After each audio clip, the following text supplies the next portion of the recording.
Hello and welcome back to the History of Video Gaming. I am Ben, and I'm joined with Wes. How you doing, Wes? I'm doing great. How you doing, Ben?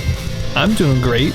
We've got a phenomenal episode today filled with great games, and I'm super excited because I know my games were good. I know you had some good games, maybe some not good games, but... Well, I mean... we'll find out. We'll find out. Yeah. So what have you been playing recently, Wes? Well, so I've been kind of all over the place.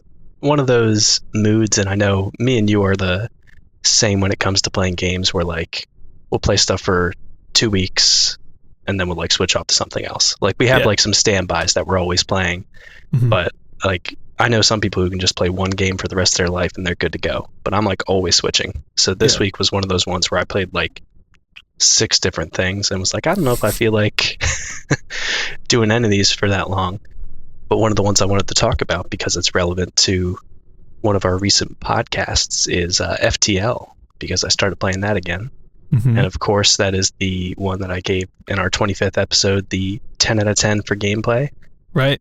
And it is really good, but also like, I think distance did me some favors there because I'm really bad at it. Like, not saying it doesn't deserve that high of a gameplay score, but I like rage quit from it, not immensely, but like died, save quit, and was like, I'm going to take a break like 5 times yesterday when I was playing. And part of it's that for whatever reason I am refusing to look up guides on it, because I'm sure that would make it a lot easier. And I might do that eventually, because I don't have anything against looking up a guide, especially for a game like that that's that difficult. But man, it is brutal, and I feel like there's a lot of dice roll kind of stuff, but maybe I'm just not manipulating the RNG in my favor or something. Yeah. But yeah, so I was playing that, and that is really fun. I'm going to probably keep doing like 30-minute, 1-hour stints of it, either get angry or win and then keep playing. Other than that, still playing a lot of Pokemon Sword, which is still really good. But then I had another experience today where I was playing it for about 2 hours, and apparently I only saved about 1 hour in. Lost 1 hour of progress. Oh, no. So that 100%'s on me. That's not the game's fault at all, but I'm just doing like... I mean... Autosaves would be nice, it's right? 2020. I mean, can we get an autosave in here? Yeah, especially like loading screens when I switch zones. Come on, give me an autosave. Yeah. And I took that for granted a little bit, so I'm just doing a bunch of grinding to fill out the Pokedex and lost like, not that many, but like 5 Pokedex entries. I'm like, right. Son of a... Yeah, I feel that. Yeah, but other than that, that's been good. And I don't know, man, I just started getting back into Breath of the Wild too. Like I said, I've been totally all different genres, and and that's one that similar to how, I don't know if you've talked about it on the podcast, but you don't really want to get into Skyrim because you know you'd spend the rest of your life playing Skyrim. Yeah, I just feel like it's so big that if I leave it for a little while, I always have to start a new game again, because I never remember what happened in the last one, and because of that, I'm like, well, I'm about to like erase this save of 20 hours, so I'm just not gonna play. You know? Yeah, it's kind of this weird feeling. I've done that a bunch, especially with role-playing games, because you know you start to build in your head like your character from the past experiences and all that, and then it's just like, well, I don't remember what I did over those 20 hours.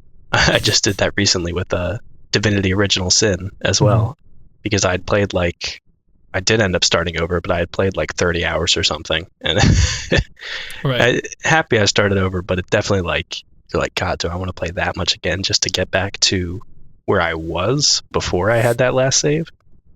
Yeah, but what I was starting that whole tangent with is Breath of the Wild is like that, where it's amazingly huge, like tons of great content, and all of it's fun and interesting, and I'm enjoying all of it, but it's like so daunting just because there's so much to explore. And also because I'm a hoarder, so like I have 200 apples and I just want to like cook food all day in Breath of the Wild, and that's definitely not the point. But so yeah, it's been a good and like mixed bag week of tons of different games, but I could ramble on about a bunch of other games I played, but instead of that, why don't you tell me about what you've been playing this week? I've been playing a couple of different things, but the one I want to talk to you about the most is definitely Pokemon. Oh, yeah. So I was watching a lot of YouTube stuff about Pokemon, and new things kept getting recommended to me. So it kind of gave me some ideas. I found out there are Pokemon ROM hacks, which I don't know why, but I just never really thought about before. But now that I like know about it, I'm like, oh yeah, like it's obvious that there would be Pokemon ROM hacks. Right. But now that I know about it, I feel like I would never play the base game again. Like there's one ROM hack that's super small. It's like adds a run button to Gen 1. It's like, okay, that's just like better, Oh, yeah, like so you can just dump in a bunch of the quality of life stuff that was introduced in later gens. Right. Mm-hmm. There's one that's like you can play as a woman. It's like, okay, like that's just great to have, Yeah, like it should have been an option. Thank goodness it is now. So now that I know about that, like I'll just play, if I want to go like original games again, I'll just go for a ROM hack and it'll be better. But there are also ROM hacks that, are completely new games and new map and new story, and all the Pokemon have, they spawn differently and stuff. Right. So that's the other side of it, which I don't have that much desire to try because who knows how good it would be. But it gave me the idea of like, okay, well, I really want to play Pokemon the way I've been doing, except I want to catch like all the Pokemon. I don't want it to be restricted by trades. Right. And I want to do a couple other things. And there wasn't a ROM hack that did all the things I wanted it to do. Or if it did, like, I couldn't find information about like, okay, it's like, Bulbasaur can spawn in the wild now, but where does it spawn? I don't know. Who knows? So I didn't want to have to like just waste time with that either. So right. I downloaded ROM hacking tools and just made my own. And that's what I did all weekend. Yeah. So now I've got a ROM hack. Unfortunately, I couldn't get the original like blue and red versions to work. I think there's some issues with like being on this version of Windows, because I think the tools were made like 10 years ago. But like Fire Red and Leaf Green, that version does have a lot of great tools that are much newer. So I was able to do it with that. And basically I went through the entire game. I made all the trainers like a little bit harder. Not all of them, but quite a few trainers quite a bit harder. I gave all the gym leaders an extra Pokemon to make it harder. I made all 150 Pokemon spawn somewhere, and I've got changelog notes about where everyone spawns. Oh, perfect. Yeah. So that's not a problem. And what else did I do? I got rid of the trading through evolution. Evolution through trading thing. So now they just evolve at like level 35 or something. Do you get to set the level? Because I guess they don't technically have one, right? Okay. Yeah, I get to set the level. I made Zubat learn fly. Because come on. Because that was a specific issue you had last time you were playing, I remember. Yeah. So I'm really excited to play that, and I want to do one more pass. I want to go through all the Pokemon movesets and switch them back to Gen 1 movesets, because they're right now the Fire Red, Leaf Green are using Gen 3 movesets. Right, yeah. So I want to change it back, which will take a little bit of time, but I feel like most of the hard work is done. Which I spent like all weekend on this. But it was just one weekend, and I'll have a nice ROM hack that's slightly harder than an original game, kind of like a new game plus, but not crazy. And I'll be able to catch all 151 Pokemon, and I even made like the spawn rates of some of the more annoying ones like reasonable. So right, so it's not as much of a grind. Yeah, like I don't want to have to do like a 1% chance to catch a Chansey or something, it's like Chansey sucks. I'll just make it 10, No one's gonna lose sleep. Right. So yeah, I mean, I'm really looking forward to that. There's something else I'm planning on doing with the ROM hack, which I'll quickly say.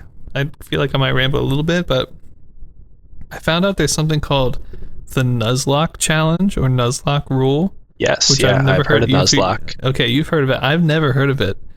And it seems like some people play it a little bit differently, but the general rule of it is if a Pokemon dies, you must release it to the wild, and you're only allowed to catch one Pokemon per route or, area or zone that you're in. So you've got kind of a limited pool. If somebody dies, they're gone. You have to pull someone else out. You could run out of Pokemon. And I think that would be really, really fun to play through this, like my own ROM hack. I've already kind of set the spawn rate, so with every route, you should get like 1 or 2 new Pokemon spawning that you haven't seen yet in the game. So I think it would be really, really fun and interesting. That sounds pretty cool. Make you play with a lot of Pokemon that you wouldn't normally, and I quite like that. Right. And it would be a nice hard challenge and make dying actually mean something. Right. So yeah.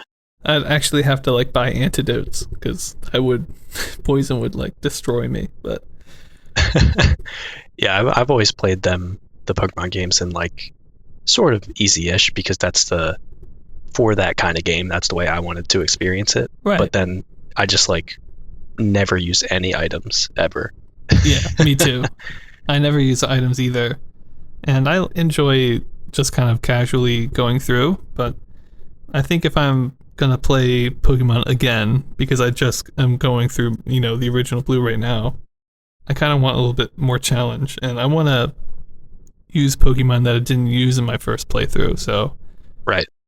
I think that would really help with that. So I'm looking forward to it. That's the plan. I don't know if it'll happen yet, but I'm really excited about it. So it sounds really fun. Yeah, I'll have to at some point, if I want to go back to Blue, I'll have to hit you up for your ROM or something and see.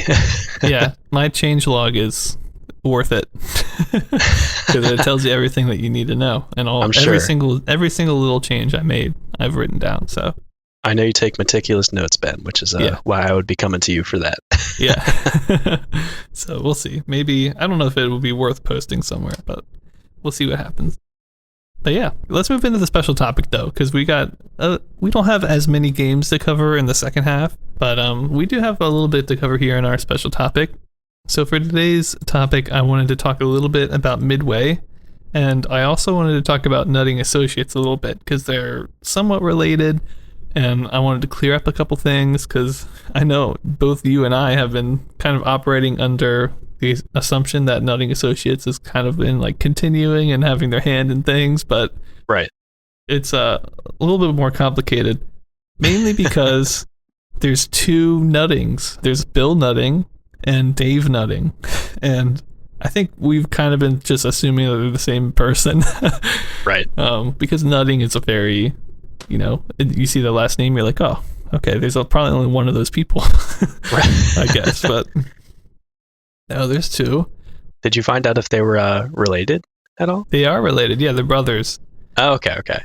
Yeah, Bill Nutting came first. He's the older one, and he founded Nutting Associates, which we know from the podcast pretty well because, Nolan Bushnell was there. They released Computer Space, arguably the first ever arcade video game, and then the Atari guys broke off.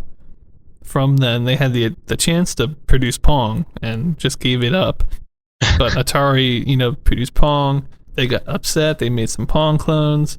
I think we did cover that they were eventually sold, and I think they were sold to like a casino company or something, and eventually just goes out of business. That's all Bill Nutting, okay? So he's not been like relevant for quite a while, honestly. I forget when they got sold, but there was like turmoil there as early as like I want to say 74. So they haven't been relevant in quite a while. I did look up quickly what Bill Nutting like would do with the rest of his life after this. He did work for that company that bought Nutting Associates for a little bit, but then, if you can believe this, Wes, he started working as a pilot for a small Nevada airline. So really? Yeah, he's like a pilot now. Well, now he's not with us anymore, but he did work as a pilot for a while. And what else? I read. Oh yeah, he like would fly these aviation fellowship missions, I guess. So he spent quite a lot of time, it says, in Nairobi, 4 years. Wow. Flying over there, which is pretty cool. But yeah, he's like not involved in video gaming at all. Right. I mean, who knows if he was acting as a pilot in his free time while involved in video games or like a hobbyist or something, but it just from the perspective of somebody looking at it in a history timeline seems like a very drastic shift in job. Yeah. considering that he made his own video gaming company, so it's like it's not like he would like casually like stumbled upon this industry, you know. He had to have been somewhat, you know, into it. I don't know. But when he had Nutting Associates, his brother worked with him a little bit, who was Dave Nutting. Dave Nutting is actually the guy who's going to be with us for quite a while. After Nutting Associates was sold, he formed his own company called Dave Nutting Associates, which is like the worst. Why would you do that?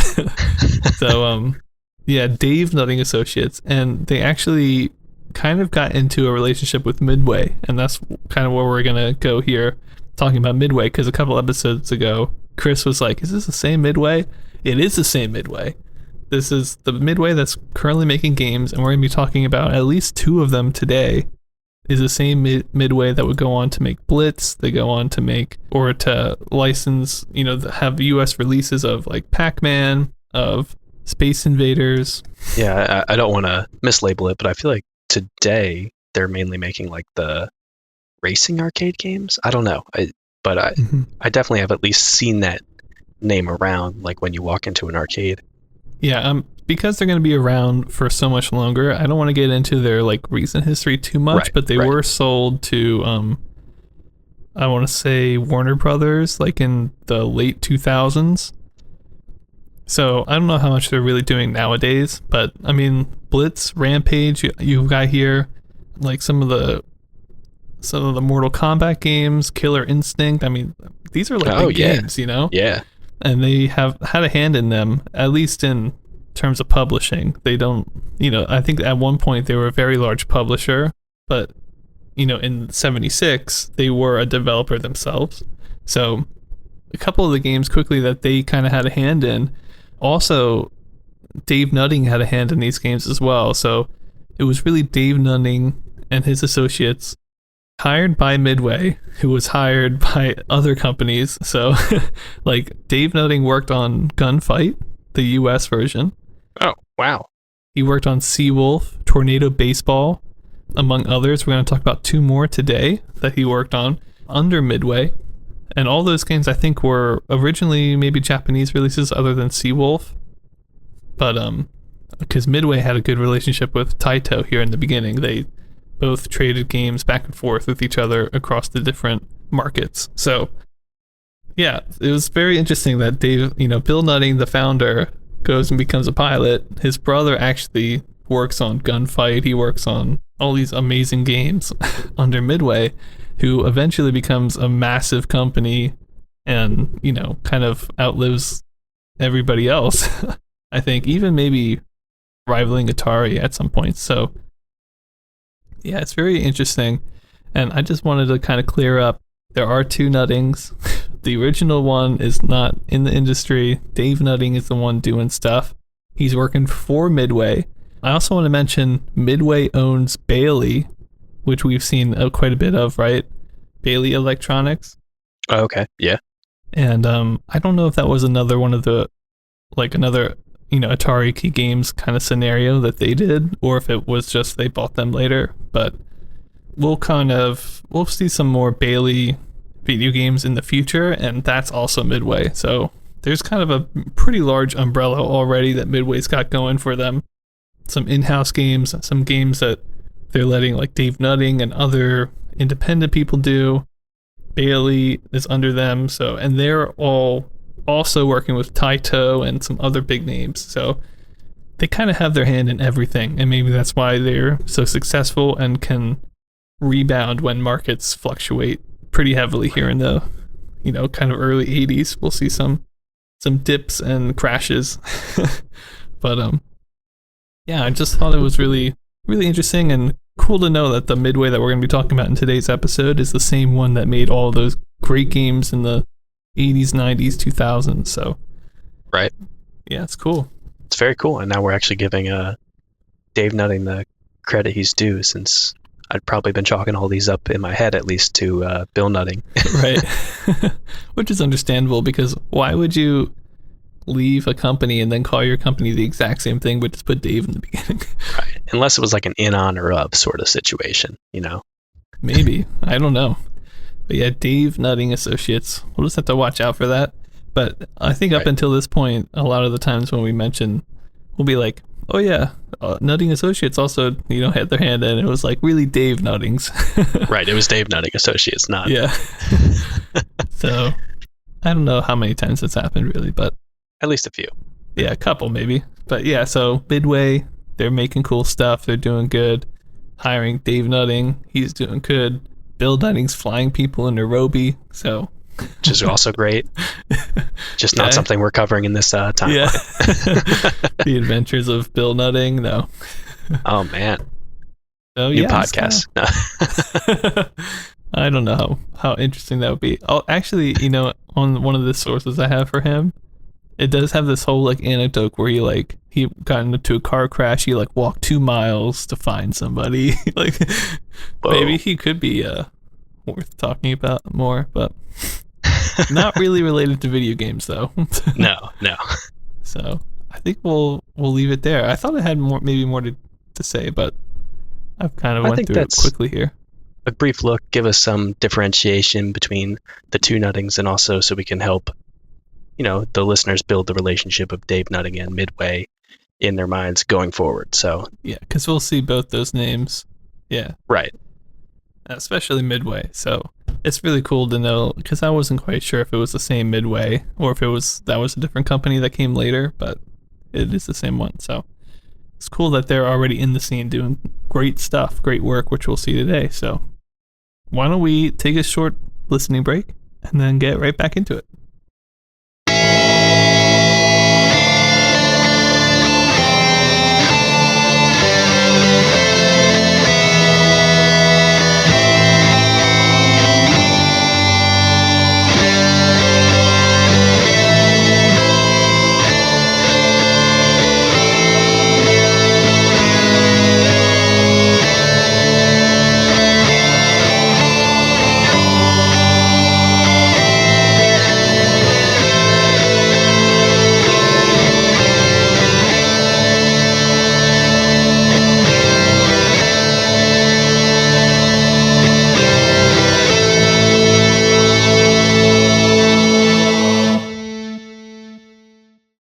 Hello, everybody, and welcome back.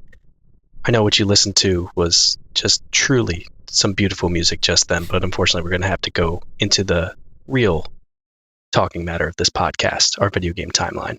What are you trying to say, Wes? I don't know. I was just going on a rant there, and it didn't really. I hope it worked out all right. But regardless of whether it did or not, let's get straight into it with our first honorable mention on the timeline this week. Tactics, which is a computer game version of Armored Combat on the Eastern Front, aka Wargy 1, which, when you have those two cool names like Tactics and Armored Combat on the Eastern Front, I don't know why you would throw a Wargy 1 in there as or you could call it that if you want. Yeah. And this was by Chris Crawford, and basically for the board game and what the computer game was adapting, it was a hex tile based tank game, sort of like a war game similar to Risk or any of you HeroScape fans out there, but we didn't have any emulation for this one. Too bad. I think it could have been cool. Yeah. Cool. I think actually we'll see some. It might have a version 2 or something that we'll play eventually. Nice. So hopefully we'll see that. If it's late enough that it's not just text based, then I'm all for it. That's true.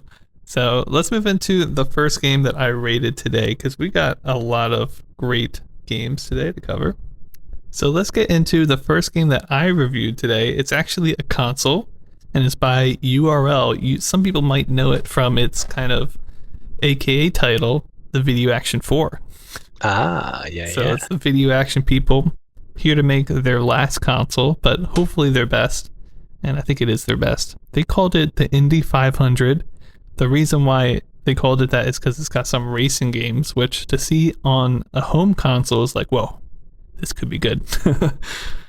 So let's get in. I'll try to describe it a little bit here before I get into my ratings. As far as the console itself goes, it's a pretty sleek, kind of stainless steel looking case. It had some white kind of plastic parts, but then stainless steel cover with a nice kind of Indy, race car graphic on it. It had 4 dials, I guess for 4 players, and no remote. So it would have been 4 people on the same console on the corners. So not the best, but I don't know. It looked kind of nice. As far as what the console could play, it could play 4 games. One was Race, which I'll talk about. Then you had Race 2, which was the 2-player version. You had Tennis, which also had a 4-paddle version. I guess that was the one game that could have 4 players. And then you had Hockey, which was kind of your standard hockey. A couple interesting things right off the back about this is, number one, you had color graphics. It was very much in the rainbow style, similar to the Super Pong that we've seen, but it wasn't quite as nice. It felt like instead of it being true rainbow, it was more like 4 colors, and then like when the transition happens between colors, they would take some pixels from those 4 to try to make the transition look okay, and they don't look good. Okay. So they kind of had this weird rainbow to it that didn't quite look right, but at least it had color. It also had on-screen scoring. One of the most important things about it, and one of the things I love the most, is it had a robot mode or verse AI mode that was actually really good. It had actually a difficulty meter for the AI, and if you turned it up all the way, it was actually really hard to beat the AI, which is kind of crazy that it could play a game like Pong or Race or Hockey and actually be able to consistently kind of block the goal and move and hit the ball correctly, because the ball's moving pretty fast in this. I mean, you probably have a second, before the ball gets back to you. So right. In the second, the computer can move and kind of get in the ball's path to hit it. For it to do that consistently at the high difficulty, I thought was the AI is actually decent in this. So that was pretty cool. It makes all the 1-player versions actually really nice to play. So let's get into the graphics, the ratings, because this might help a little bit talking about the console. For graphics, I gave it a 2.5 out of 10. I didn't want to go crazy with it, but it is color graphics. It is the rainbow kind of style, which can look cool. I don't think it's done that well here, but especially in the racing games, which I'll talk about in a second, you don't notice it quite as much. I don't know if it's just where those transitions happen or if it was kind of programmed differently from the Pong ones, but I actually think the racing game looks the best out of any of them. Which, considering it's a racing game, I kind of had the opposite feeling, going into it that right. that would be the case. So, yeah, I thought the graphics actually looked decent. In the racing game, actually, how you usually have, it's kind of like a speed race variant. So, how you usually have, on the sides, dashes or something that kind of make you feel like you're going a certain speed because they're going by so fast. Right, yeah.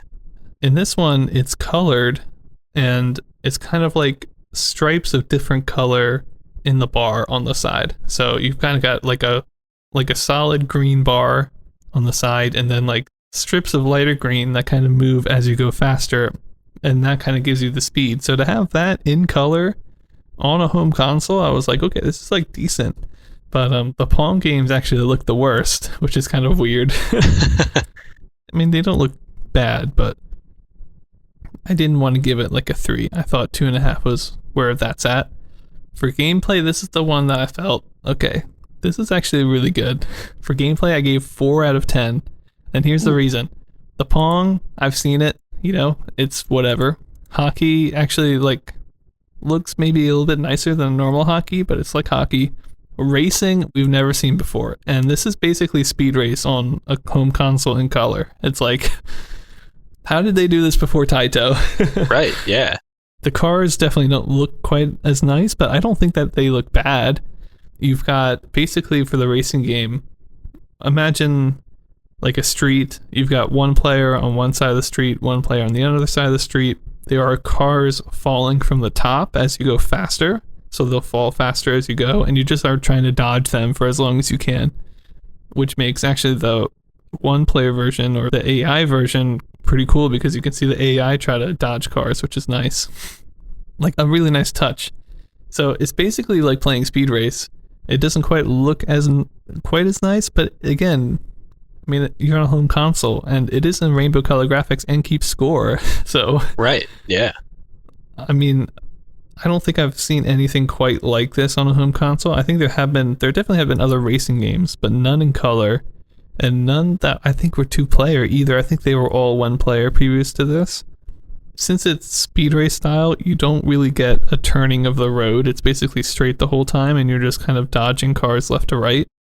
But it still feels like a racing game, and it's so different from everything else on the market that I just feel like you would have to pick it up, and it would be worth playing both for 1-player and 2-player. So that really kind of bumped it up quite a bit for me. Oh, I had for a gameplay. quick question about the gameplay too. So is it speed race style has both sides of the track moving at the same speed regardless of like how fast player 2 is going versus player 1, right? Because I know we had that a while back, the one where it was like the 2 different speeds on each side of the road, which is really disorienting. So I just didn't know if there was that in this version or not. How this version did it, and maybe I don't know what I would prefer, but in like you mentioned in the original kind of arcade machine game, if one person crashed, their side would kind of slow down or something. Right. Even in the newer versions of Speed Race, which I forget what it was called, like Speed Race Deluxe or whatever. They kind of fixed that by having the track continually going all the time.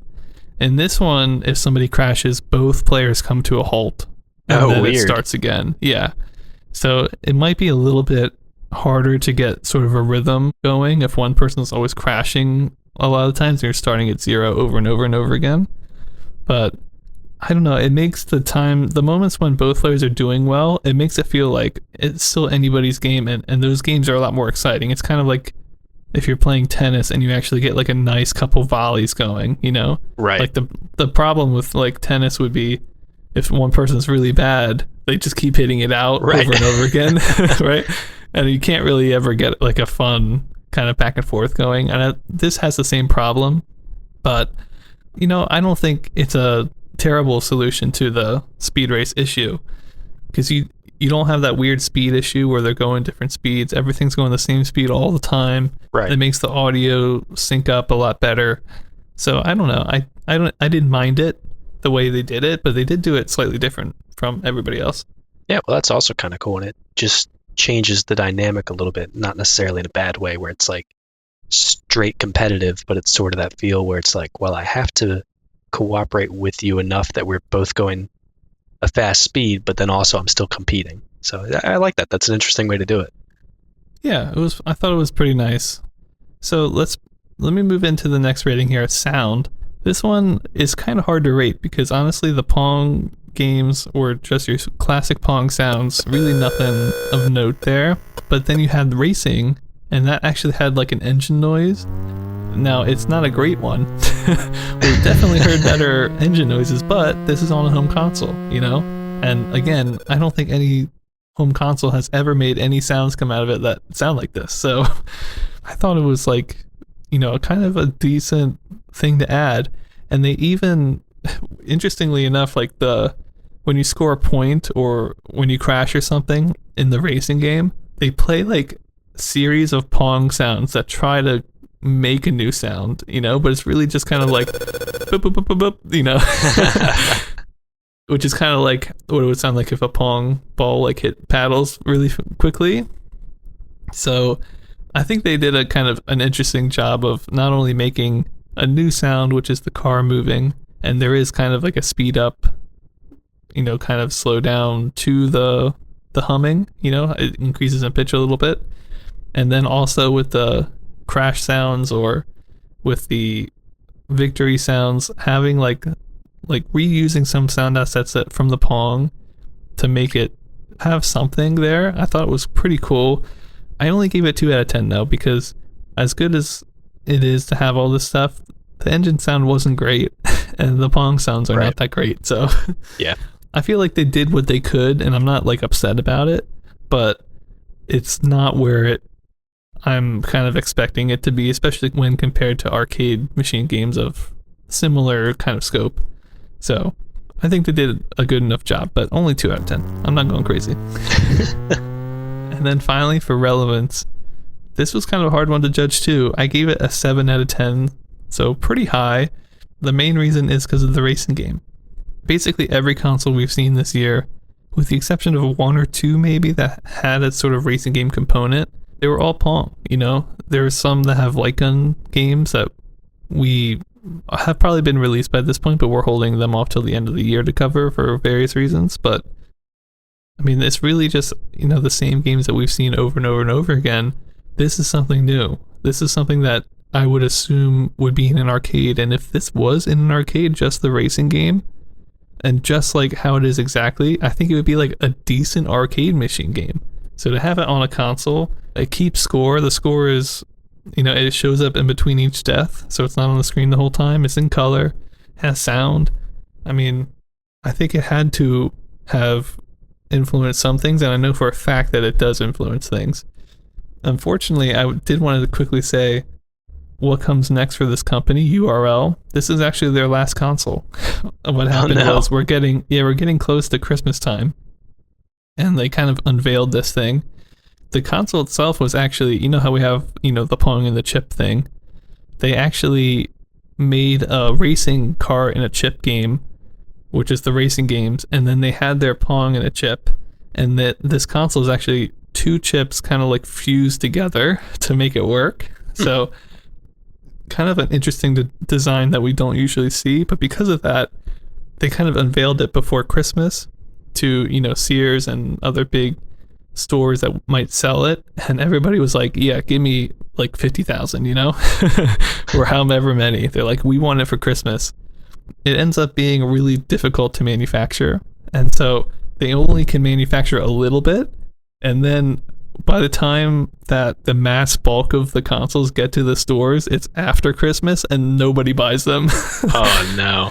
So they made a lot of inventory, did not sell it, because believe it or not, by like January, February of next year, this is going to be kind of obsolete hardware. Wow. So, I mean, honestly, considering, I was just thinking about this the other day, that the best console of last year was like a black and white Pong game.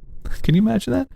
And now we've got in-color graphics, racing games with like great sound, on-screen scoring, everything you could want. And in 6 months, it's not going to, you know, we're going to get something twice as good as this. So yeah, it's kind of crazy to think about how fast things are moving. But unfortunately for companies like URL, because they're moving so fast and they can't keep up, they, you know, just get into too much debt and close their doors. So I think it's kind of sad to see, because URL was one of the very first console manufacturers. I think all the way back maybe 73-ish, 74. I want to say 73, with the video action, I think it was just called like Home Console or something, which just played Pong maybe. But this is their fourth or fifth one. They've had a couple like arcade machine coin operated versions of stuff, so the numbers can kind of get mixed up. But yeah, this is the video action 4. It's the last one. I'm actually pretty sad about it, because I feel like, especially with this last one, it's so good. I feel like they had so much potential to do something else really big. And the fact that it's like Pong on the chip, like they're using latest technology in ways that people have not done so. So I feel like it's really sad to see them go, especially on such a high note like this, because so many companies, they leave after doing something really stupid. Right. And these guys are actually like working really hard and just couldn't get the manufacturing side of things down. So in total, I give it a 3.75 out of 10. A really, really solid console. It's a must-have for the racing games in 76, I think.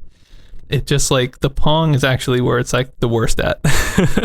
Right. Which, I don't know. I feel like if it just had the rainbow that Super Pong had, and not this like weird half rainbow thing, it would actually be pretty decent. And if it had a couple extra features like bumpers or, you know, something different, it could have been really special. But as it stands, you're really buying it for the race games and for the Verse Robot, which I guess the robot is really cool and adds a lot. But yeah, Indy 500 by URL, their final flagship title, and such a great one to end off of. Yeah, it really sounds like a super cool, and kind of did a lot of stuff that nobody else at the time was doing with that console. But yeah, if the business end of it didn't match up to the creativity they were doing there, couldn't sell any of them. Yeah. And I mean, from the sounds of it, it sounded like a very complicated machine on the inside, so Right. I can understand why they might have had some issues. And missing that holiday window just meant everything for them. So, yeah, it's very sad, but a very, very great console. I highly recommend people look up a video or something to see the racing, because it's basically arcade ready, it's that good. Right. It's just like a little downscaled, but I think it still looks really cool, especially because of those color graphics. So, yeah, a great first one to start the day here. And we've got a lot of great ones to go. So, absolutely. Let's keep it moving. Yeah, and with that in mind, the next couple that we're going to look at for our honorable mention are actually a bunch of clones of the Indy 500 console using the chip that they used for their racing games, the F3 or 4301 chip. So just to list those real quick, there was Ricochet Formula 500 by Microelectronic Systems Corporation. There was Speedway, multiple different Sears and Atari versions of that, and Speedway 4, which Atari made. That is interesting because it had a 4-player mode, but it seems like it was only with the Pong games, similar to what Indy 500 did. And it might have also had a sort of like auto race thing, like the screensaver, that's not the right term, but like the preview mode kind of game type. But moving on from all those consoles and the cool innovations that URL made with that, we're getting back into another Atari game, and a really cool one called Night Driver. Oh yeah, I'm excited about this one, Wes. Yeah, and I know you gave it to me because you had already experienced something similar when you were learning about Nürburgring, and I'm very glad to have received it. So this one came out in October of 1976. It's a first-person racing game that was heavily inspired by Nürburgring, which, if I'm remembering right, that was a motorcycle first-person, right? No, I think it was car, and then Nürburgring 2, I think, was motorcycle, which came out sometime around the same time. Gotcha. And, well, this one, for Night Driver, it is a car. It's also one of the first-person games that has real-time graphics. But before I get into all the graphical elements of it, just talking about the cabinets, because they're both pretty cool. One is just this typical standing cabinet with a wheel, pedal, and a gear shifter. It's got like this purple and yellow neon kind of design with race cars at the very top that look like something out of the old Speed Racer show. Okay. Which is probably around the same time or a little bit later, but that sort of like real slanted race car look. And one of the things I really love about the design on the front is there's just like a headlight right in the center of the screen from one of the cars. It's got like this like effect that makes it look like it's shining right in your eyes, which I don't know. It's like super 70s for some reason. I think it's awesome. Mm-hmm. It's like super dramatic. And another one of the really cool cabinets, or the second really cool cabinet that they had for this was actually a seated racing cabinet, which we don't get to see a ton of the time with these. And apparently these were taken from some seated highway Atari cabinets and actually like remade so that it played Night Driver instead. But this looks a little bit less interesting. It had some of the same design elements, but one of the things I thought was really cool is that since you can shift in Night Driver, the shifter's actually like on the right side by the seat instead of right next to the steering wheel. Mm-hmm. So actually like where it would be when you're driving. Nice. So I bet playing this game with that sort of cabinet would have been really fun. And also, when I was trying to look up a little bit more information on this, in 2018, Atari announced that they were going to release a free-to-play mobile version of Night Driver. Oh, God. Why? And I know, it probably would be like Temple Run or something like that, except with Night Driver names slapped on it. You want to play another 30 seconds? But on their site, it says coming soon, and all the articles I found about it were from February 2018, so it might be dead in the water. I'm not sure. Yeah. That's funny. And one of the fun things that I found when I was reading through the flyer for this that seems very Atari to me is like they're super hyping up that it's a night driving game, but it's basically just because the whole background's black, because then they didn't have to do as much. Yeah. Which I don't know if it was their idea or not, but it sounds like a real Atari thing to be like, hey, we can't actually do this, so let's just make up a reason why this black screen is like really cool and awesome. I mean, to be fair, so it's basically, a direct copy of Nürburgring, and that had a black background. So they probably were like, looked at it and they're like, this would make more sense if we said it was at night. I feel like they did a decent job with the naming. I like the name anyway. Yeah, no, I think it is good. It's just like, it's smart business tactics on their end. Yeah, because they inherit this game, which might have like no justification for a black screen, and people are like, oh, they could do better. That's boring. And they're like, but if we call it Night Driver, suddenly it's cool. And it is. I mean, it works. So getting into the gameplay for this, it's a racing, first-person racing game. There's markers on the side, and you're kind of centered right in the middle of the screen. And the markers are sort of just zooming by, and you have to get as far as you can within a time limit. And the score is equal to a certain ratio for how far you go. There were 3 different difficulties, which were all different tracks that had more turns as you went up to higher difficulties, and also gave you more points as the difficulty increased. And I couldn't verify this for sure, but I think the difficulty also changed what your top speed cap was. There was an emulator I was able to play this where I could get up to 100 speed, but I saw a video of somebody playing at 228 speed, and they were just like whipping through the tracks. Wow. And it didn't look like it was edited unless they had done some custom things to their machine, which they could have. So I don't want to say that was for sure, but it looks like that might have been a possibility. And there was also an alternate set of 3 maps for each, or 1 new map for each of the difficulties that the owner of the cabinet could change. So if you hit the side, just like most other racing games, you crash and you go all the way to a stop. There's no penalty for that other than the fact that you're losing time. And there are also 4 different gears that let you go to faster speeds. And just another gameplay element that they added in, after you reach 300 points, you get bonus time equal to the amount of your remaining time. And apparently people had figured out that if you go all the way up to 1,000 points, it loops all the way back around to 0, so you can get 300 again and keep looping.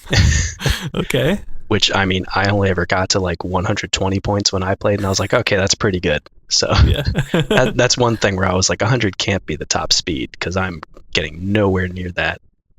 But either way, let me get straight into the ratings, because this is really a pretty cool one, even though that description right off the bat might sound like there's not too much going on. For graphics, I gave it a 2.5 out of 10. It's not super visually interesting. The whole screen is black. The only color on the screen is the car, but that's basically like a tiny overlay of a car that's on the screen. And it isn't actually like rendered graphics or anything.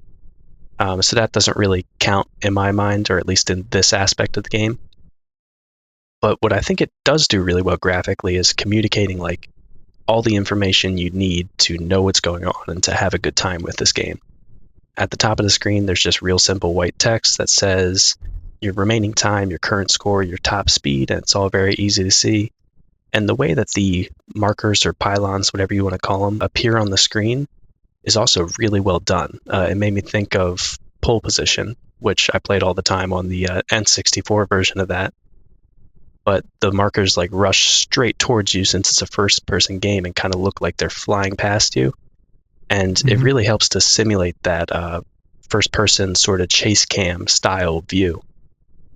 And another graphical element that I didn't think was really anything special, the screen does flash when you crash, but it's kind of just your typical white, black, back and forth. So for sound, I gave it a 2 out of 10. There's some typical stuff that I feel like we kind of can expect as it should be in every arcade racing game at this point. There's an idling engine noise, which is pretty good. It increases pitch when you're increasing your speed. And there's also a crash noise that's done pretty well. But what I thought made this one stand out were some of the extra additions to those noises, like a tire squealing noise whenever you sharply turn around a corner at high speed, which is a little annoying, but I appreciate that it's in the game, if that makes sense. I think it's cool that they put it in there. The way that it's executed might have been a little like grating, or at least in the emulated version of it.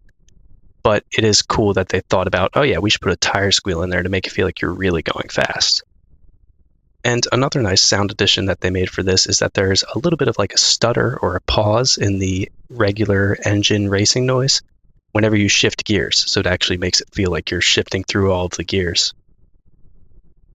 And for the gameplay, this is where I feel like Night Driver really shines. It's super simple. I mean, you're just like racing between these lines. That's it.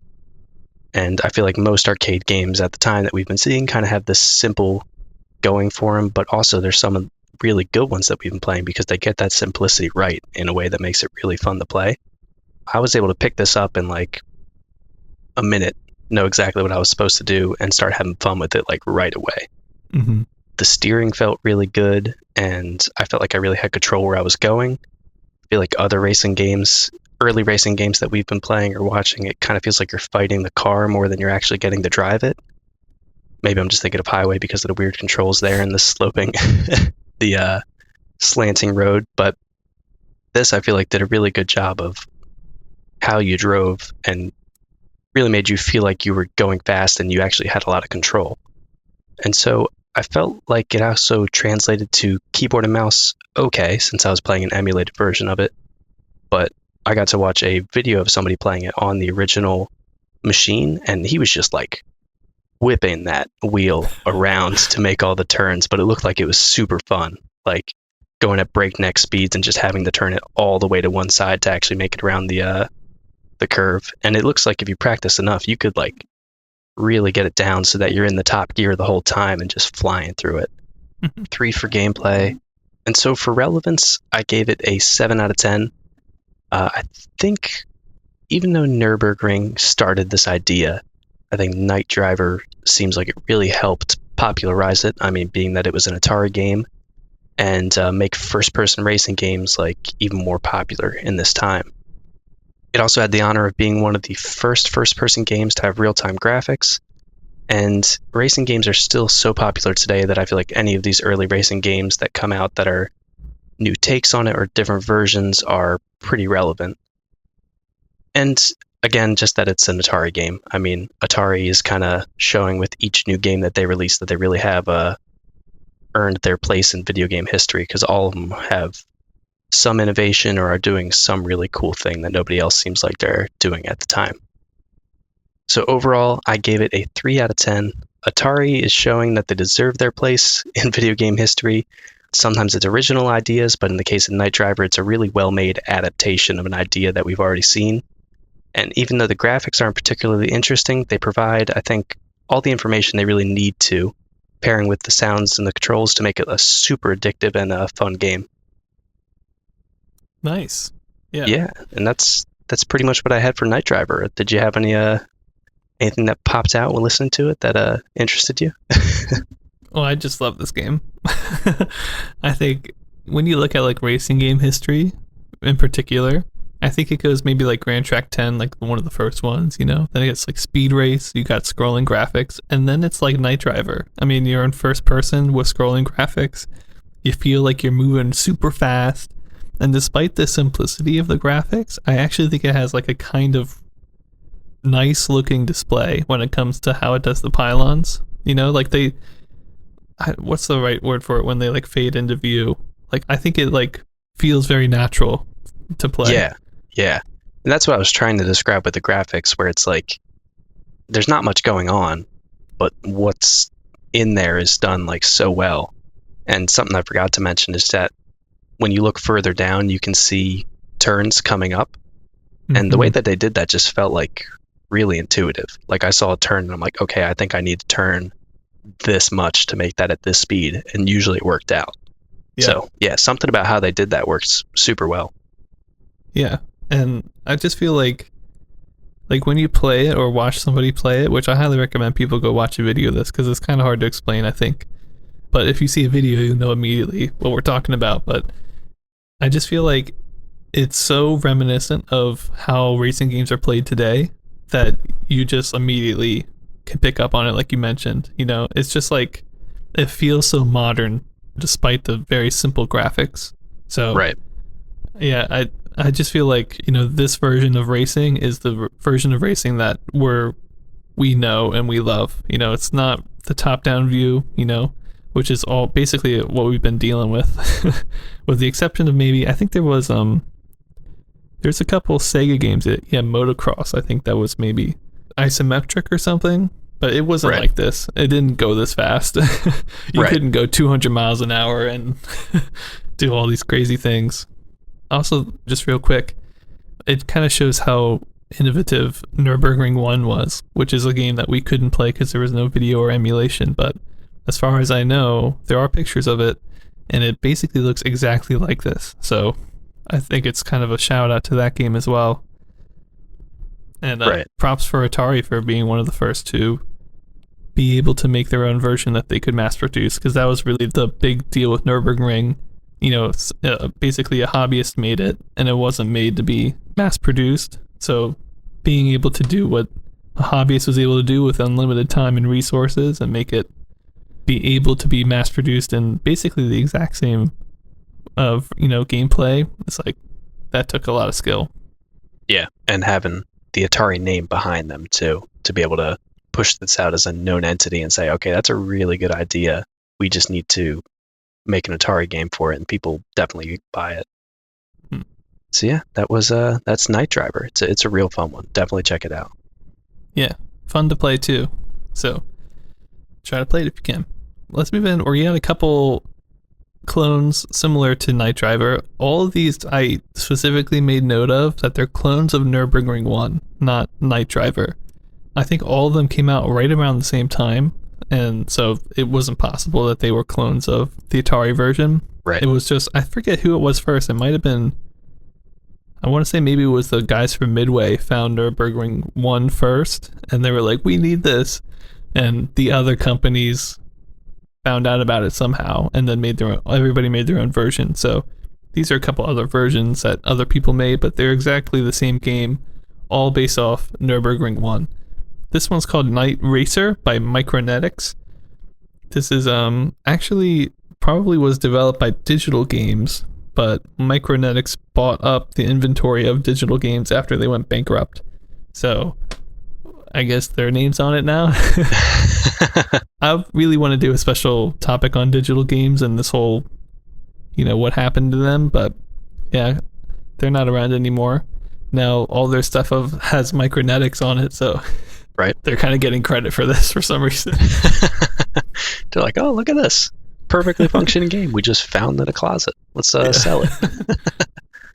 And next up, another honorable mention that is a Nürburgring 1 clone, 280 Zap, which is ZZZAP, aka Datsun 280 Zap, aka Midnight Racer. I don't know why it has so many names. Was that localized releases or different regional releases? I'm not sure, but this one was by Midway, also in October of '76, and it is a Nürburgring clone that we don't really know how similar it was because we didn't have too much information on it. Yeah, I believe it was almost an exact clone of like the Night Driver style gameplay. Right. And by the way, that one, Dave Nutting was in there making that happen. Still doing things. Yeah, so. And that's going to bring us to the next one I did. Man, all these big games, Wes, we're getting. I'm excited to hear about this one. Yeah, so this is another big one. It's called Blockade by Gremlin, but I'm just going to call it what everybody knows it as, Snake. It's the Snake game. It's Snake. I feel like it's kind of surprising to me that, again, it's kind of taken this long for a Snake to happen. It feels like a long time. I guess it hasn't been that long of a time. But, the gameplay is so simple for Snake. You start off with like a single dot, you move, now you got two dots, kind of. I guess it is a little bit different from Snake. So let me talk about how it's played first of all. Instead of, you having to eat a dot for your snake to grow, basically it's a 2-player only game. And both players start kind of in the corner, and then they move. When they move, like their snake grows immediately. So as they're kind of moving along the screen, their snake is just continuously getting bigger and bigger, taking up more of the screen, blocking off more paths, and you're just trying to survive as long as you can without hitting a snake tail or whatever. Right. But the snake itself isn't really moving. It's just kind of the head's like growing from this one corner, and you can move it wherever. So I guess it's a little different from Snake, but It's Snake. I mean, come on. And I mean, I have no idea why I know Snake so well. Like, what was it on? Windows?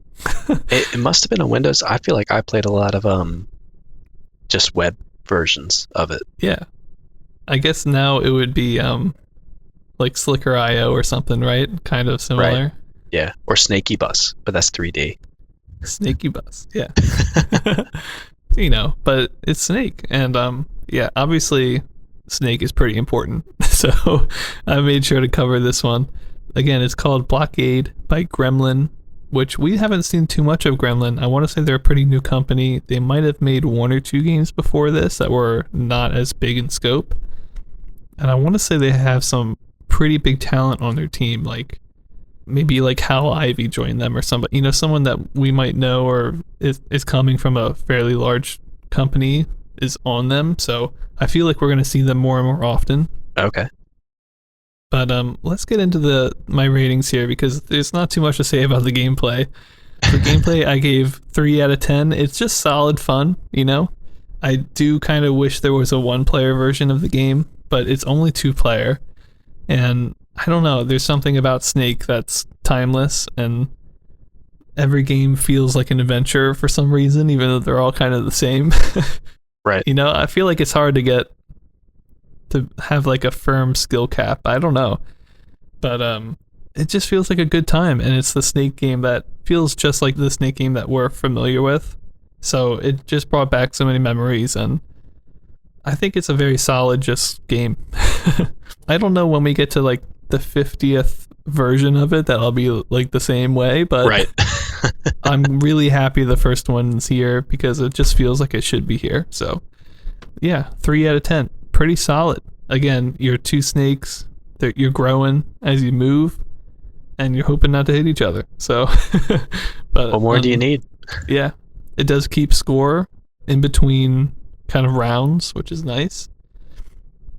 You can start as left top snake or bottom right snake if you want. They do look the same though. For graphics, I gave just 2 out of 10. It's pretty simple. Really, it's black and white, but they had a green overlay on the whole thing. I will say one kind of nice thing is it's not a snake. It looks more like scaffolding or something, like kind of like I'm not quite sure, or bricks. Actually, now that I'm looking at it, it does look like bricks. Like two lines of bricks as you build. So oh yeah, I'm looking it up now. I can see that.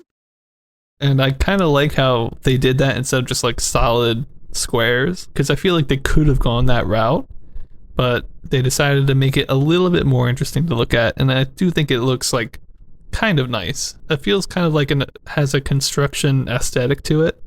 I'm actually not sure what the cabinet looked like. I'm gonna look that up quick.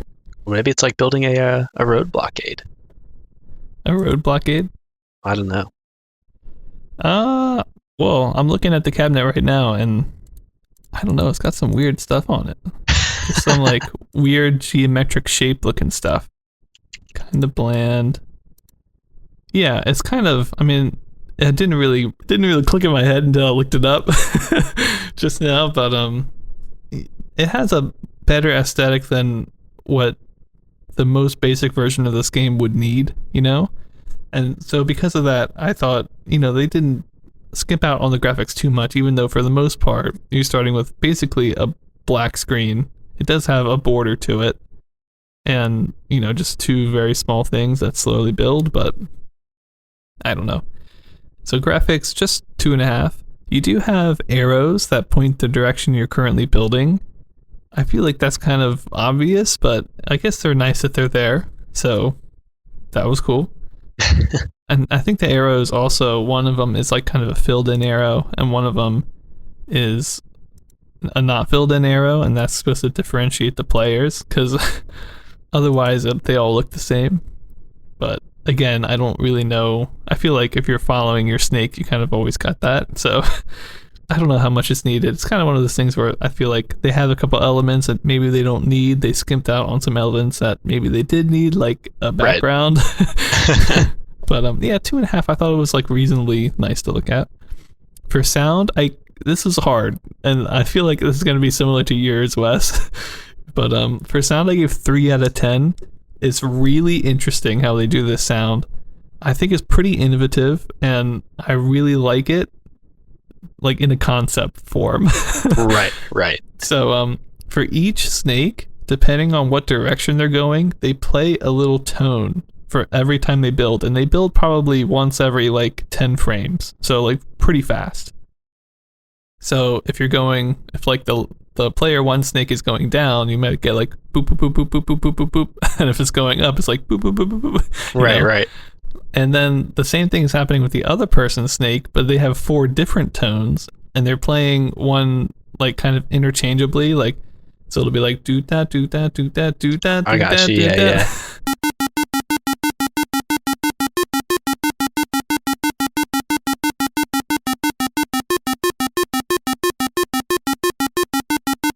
But it's really bad MIDI, and it is so annoying to listen to. It's like an assault on the ears. I mean, I feel like you're gonna be. You kind of know what I'm talking about with this, Wes. But I think I do. Yes. it is not a great listener, but the sound is directly correlated with the gameplay in such a way that I've not really seen before, and because of each one making their own pitches, you could kind of get like music happening by accident, and because they are actual music pitches, so it's kind of interesting that you could kind of compose a song in this by accident or on purpose. So I think that's really, really cool. I gave it 3 out of 10, mainly because of the concept and the idea, and there's kind of like this fusing of gameplay and sound design that I haven't really seen before, especially when it comes to music and not necessarily just sound effects, right? But music and game design and gameplay, that's so like cool and so cool to see. But man, the music does not sound good. But yeah, I thought 3 out of 10 because it did make some really interesting strides here, and it's all in the machine too, nothing electromechanical about this, which is really cool.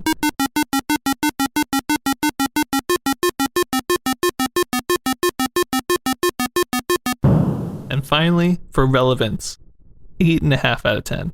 I mean, it's Snake. Whoa. It's like so iconic. We're going to be seeing this literally for the next 30 years. I have no doubt in my mind. And I mean, like I mentioned, like Slither.io, that came out like a couple years ago, and it was like a massive hit with like Twitch streamers and stuff. It's basically this, It's, not quite the Snake that we're familiar with, but it's obvious that this is the father of all Snake games, and I'm just so happy that it's here. Again, it just feels like one of those games that should be here, that we want to be here, needs to be here. It's finally here. So 8.5 out of 10. That gives me my final score at a 4 out of 10. Very solid, Wes. It's a Snake game. Feels fun to play. Feels nostalgic. It's different from everything else on the market that we've seen all year. I mean, by a lot. I feel like we've mainly seen like airplane games, Pong, racing games. Like occasionally we'll see like a cool game from Atari or something, someone, but right. Nothing that's like this. Totally different, like takes a totally new concept and throws it out there. There's nothing that this took from before it, Like we know because we played them all. Like nothing else was even remotely like this. So I don't know. I would say the closest is like Breakout, and that's not even close. So yeah, it's such a good one, such a great concept, and we'll see almost immediately. It's a hit. Everybody loves it, and clones will come. So be ready. More Snake in the future. You can be sure of that. So yeah, 4 out of 10 for the first Snake game. That's what do you think, Wes? Pretty amazing. Would you rate it there? I feel like you'd rate it lower. Well, I'm starting to, the more episodes we do, understand that I rate everything lower. But it seems, you're right. It's such an iconic thing, and it is one of those ones where it's like, on the face of it, yeah, this is just kind of like a simple game, but it's so fun. Yeah. I don't know if I I don't play Snake every day or anything, but it's definitely like this simple concept that is classic and nostalgic, and so this being the first one, it definitely deserves to have a super high rating. Yeah. I mean, I'd put it up there with like a Breakout, in my opinion. Yeah. I feel Oh, like and they're Breakout's both. kind of occupies the same space for me, where it's like I played it a lot in like web games or Mhm. like on Newgrounds or whatever else, different versions of it. So I can definitely understand that. Yeah. I feel like an average person, they might not know when a lot of these games came out, but they would recognize this game. They would recognize Breakout and a couple others. So just for that reason alone, it's so nice to finally get here. Yeah. And I'm excited to see, what, like, if this is going to become an actual, like, kind of subgenre of video games for a while, what people might do with the concept. Because I think it is going to get to that point a little bit. Right. Yeah, not Pong levels maybe, but Yeah. Let's pray. we can only hope. Yeah. So I definitely know that there are clones and other versions coming up. So, and, sequels and things. So I'm interested to see where it might go. Why don't we move on to the last one you rated, Wes? This one I'm really interested to hear about. Yeah, it's an interesting one. Oddly enough, after hearing you review Blockade, it's kind of similar in weird ways to that, but of course also very different. So the last one that I got to play for today is Amazing Maze, aka Maze Game by Midway. Came out in October of '76, as with everything we're doing today. Just some background history about it. We're talking about Midway, so as we talked about in our special topic, this was also made in association with Dave Nutting Associates. I Yep. don't know why I did that to myself in my notes and put association and associates in the same sentence, but the cabinet itself was pretty simple. Just two joysticks for player controls. It's kind of got like this weird greenish background with red, white, and black diamonds and intersecting lines, which I think are supposed to be like some geometry concept that I never learned showed on them. It's a little weird because it almost has like a poker casino kind of color scheme with the green, red, white, and black, but that's not really what this game's going for. And on the flyer, it purports that there are 1 million different patterns for the maze in this game, Whoa. which, I mean, that could just be like a bold-faced lie, but also the game is at its base pretty simple and there's not that much being displayed. And I mean, if they just have to like move like a bunch of different lines to a bunch of different places to have it be a different pattern, maybe it's possible. I'm not sure. Do you remember there was a basic 101 game that created like infinite mazes. It's called Yes, like, yeah. what was that called? Amazing or something. Yes, some other maze pun, but I can't remember Yeah. what. That was I forget if that was that the one that printed them out though?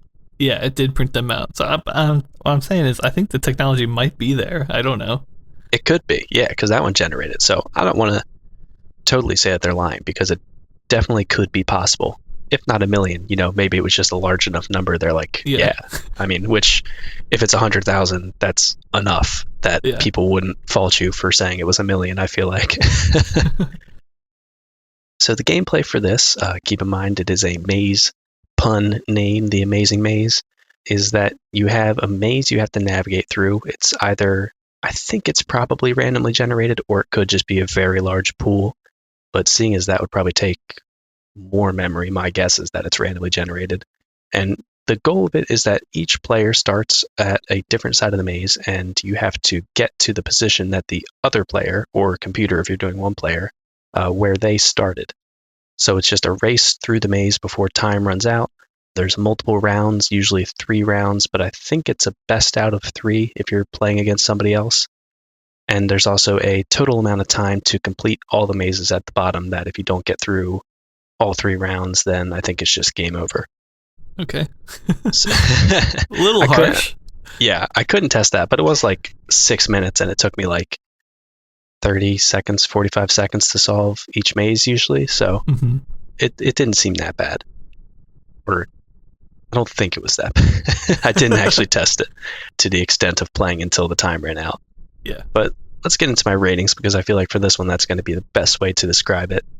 For graphics, I give it a 1.5 out of 10. It's really simple graphics. It's just a black background with green lines, probably black and white with a green overlay. And the maze looks fine, but I mean, it's just lines. It's a maze. Yeah. And there's different symbols for each player, which was nice because you could actually differentiate them. One was a square, and one was kind of like a plus sign or like a tinier square with 4 dashes coming out of it. And other than that, the only other real graphical elements were the time that was displayed at the bottom of the screen. And after one player wins, a different symbol appears that shows what the path between the 2 exits is. As far as I could tell, it showed the quickest path, or well, only path. It doesn't show like the path you took. Otherwise, there'd be like a ton of overlapping, erased and things if it did that way. But other than that, there's not too much interesting going on graphically, although it did do a good job of just clearly showing you this is a maze. And I do like that they had the addition of saying, hey, this is how you got there, because it shows the other player like, ah, darn, that's the path that I missed. And it's kind of a fun element to keep it competitive too. For the sound on this one, I gave it a 1.5 out of 10, and this is, as well as the green graphics, this is the other element that's, I think, is pretty similar to Blockade. There's only one sound in the game, as far as I can tell, and you have me second guessing, because I don't think it responds to the direction that you move, but it's possible, because I wasn't really paying attention. But the way I heard it, or the way that I think it works, is that it's just a short song that's, you know, alternating tones that kind of just makes like a little do do do do do do do sort of thing. Yeah.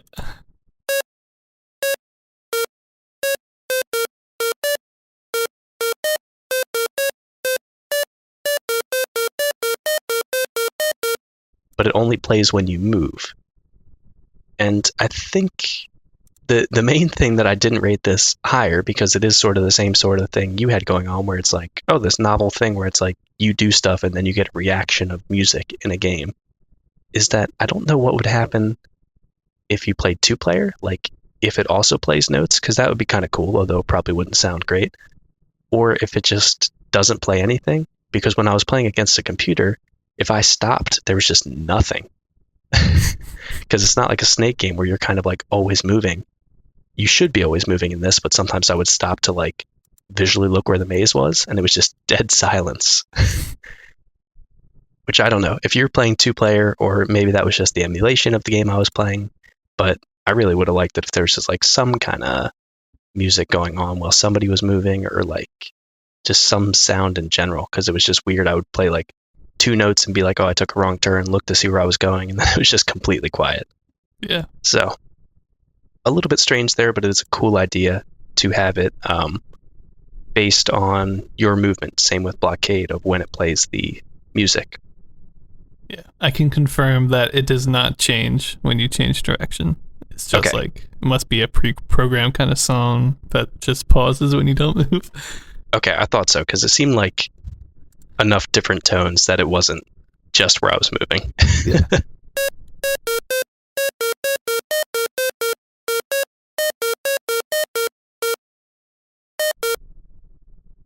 And so for gameplay for this, I gave it also a 1.5 out of 10. You're seeing a trend with my sound and graphics also being 1.5.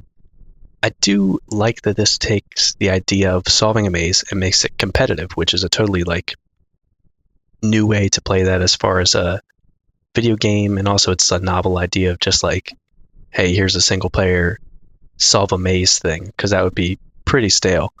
But when you're playing against a computer, it has this weird thing where, since the computer knows how to beat all of the mazes, I just watch where it goes until it's like halfway there, and then I could figure out where I needed to go to intersect with it and beat it like pretty consistently. Because I was like, okay, I don't go up because this guy's going down and that path doesn't loop around. I got it. And the first couple times I had trouble with it, but after I figured that out, I was kind of winning consistently enough that it took a little bit of the challenge out of it for me. Mm-hmm. But when you're playing a 2-player version of it, nobody knows where they're going, I guess, or at least they know less than the computer would. So I think that would maybe be a bit better, because you can't just watch your opponent and say like they know what they're doing, because they could be going on this totally wrong path too that is really circuitous and takes them for like totally into the wrong direction. And I do really like the replayability of this, that it has a bunch of different maze patterns. but there's almost that weird element of like, I don't want to say No Man's Sky because that's a totally out there reference that doesn't make any sense. But since there's so many possibilities for the mazes, all of them feel kind of the same. Mm-hmm. If that makes sense. Like there's nothing unique about any one maze, you know? Right. It's just the walls are in different places, the paths are in take you different ways, but it's still a maze. Yeah. So it's nice that it's not one that you can just memorize, but it's also, there's nothing exactly unique that makes me feel like, oh, this is a different maze, or like this is a different challenge. It's just let me solve another maze, basically. So it got a little bit repetitive for me in that sense. And to be fair to this game, also playing it on mouse and keyboard was horrendous because there's not like variable inputs, I guess. I don't know if it could be the keys that I have, but I push the key down and I just go like above the wall, but not into the space. And I'm like tapping in different directions, frantically trying to actually fit into the, it's the pretty hallway tight. that I'm trying to go down. Yeah, it is. It's really exact. And I don't think it would have been that hard on the joystick, but it could have been a little difficult. It's definitely very hard on keyboard. So give it a shot and let us know what you think about that. But you might be better off watching this one and be like, oh, okay, yeah, that looks like it was kind of cool. And so for relevance for this, I don't know that there's too much terribly relevant that it did. I gave it a 3 out of 10, which might be pretty low. I do always like seeing Midway games. As we mentioned, they're still around today, and we can confirm it is the same Midway. So everything is relevant in that sense, where it's another Midway game that they're releasing that's part of their whole catalog. And I think you could maybe make the argument that this had some influence on Pac-Man, but I don't really know if there's enough of a connection between the two games for me to confidently say, like, this influenced Pac-Man, because they're different enough, and also mazes are like a known enough concept. Right.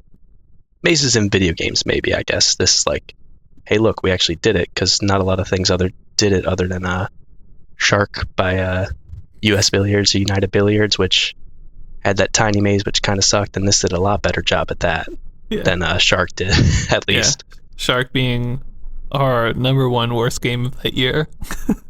Yeah, this is definitely a step up. It is, yeah. So I don't want to sound like it's that bad, but I don't think it did anything particularly or super relevant for the genre. To be fair, Shark had some awesome theming, and this does not have any. No, it doesn't. You're just these symbols in a maze. It's very abstract, where at least Shark had like, you're eating people, because that's what sharks do. So, it did have the theming on its side. Sea thing is a shark. Exactly, yeah, which is what killed all of it. So overall, for Amazing Maze, I gave it a 1.5 out of 10. It's a solid game. It's fun for a couple plays, but it doesn't really shake the gameplay up at all after you've done like 3 mazes. So for me, it was kind of like, okay, I beat it once, lost its appeal for me. But that could also be the fact that I was playing it against a computer, and my ratings might have changed if it were a 2-player situation where you kind of around the cabinet and you have more interaction with the person you're actually playing against. That is basically everything for Amazing Maze that I had. Fun to say. I don't think I stumbled over saying Amazing Maze once, which is pretty good. Good job. Let's keep it moving then, Wes. Let's go right for it. What do you got next, Ben? I'm going to round us out today. We got one more honorable mention here. Kind of a shorter episode today, but there's just so many great games. There's not as many honorable mentions here in the end of 76. And we've got here Heavyweight Champ by Sega. I really wanted to do this one because it sounds so good. I saw a couple pictures and it actually looked really fun. It's a 2D fighter game reminiscent of Mortal Kombat or something, or I even thought maybe like Knockout, kind of like that style too. Yeah. It seems like the game is lost though. We do have a couple pictures. I'd recommend them because a lot of the characters, or at least like the guy that you're boxing against or whatever, his like design looks really cool. And I'm sure it would have been a fun game, but it's kind of lost, so we couldn't do anything about that. So, wrapping today up, we talked about Dave Nutting, Bill Nutting, Midway. We talked about Indy 500, the last console for URL. Very sad. Video Action 4. It was known as... Rest in peace. Yep. In color, played racing games. I mean, had some sound. It was cool. You talked about Night Driver, probably the most important driving game of the year, I'd say. Yeah. Just starting the sort of FPS, or what would you say, movie cam? Chase cam is the way I think of it, yeah. I mean, that's just so relevant to everything, so yeah. It's such a cool one. And it played great. The gameplay was like the focus. I mean, it was great. We had Blockade and Amazing Grace to end the day out. Both games had... Amazing Grace. Did I say that? Amazing Maze. Just a quick reference in there for you guys. Both of them had music, but both music was bad. But it was kind of like innovative in itself at the same time. I don't know. It's new. I mean... It is new. It's a new way of doing music that I really like, because up until this point, most games just have sound effects.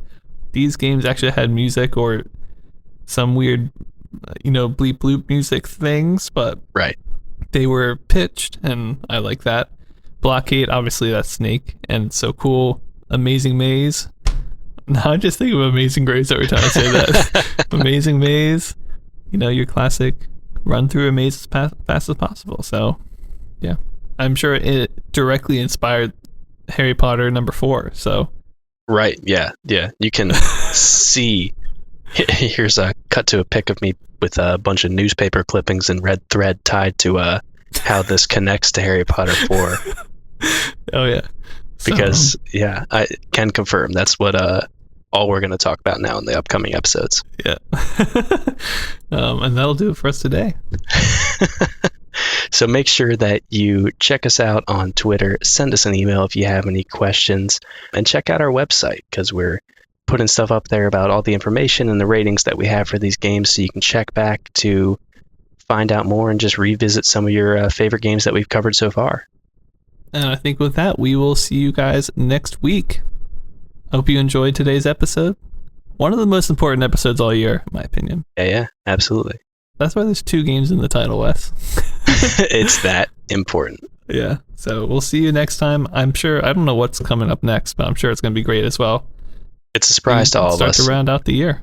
And it's going to be good. All right, we'll see you next time. Bye. See you next time.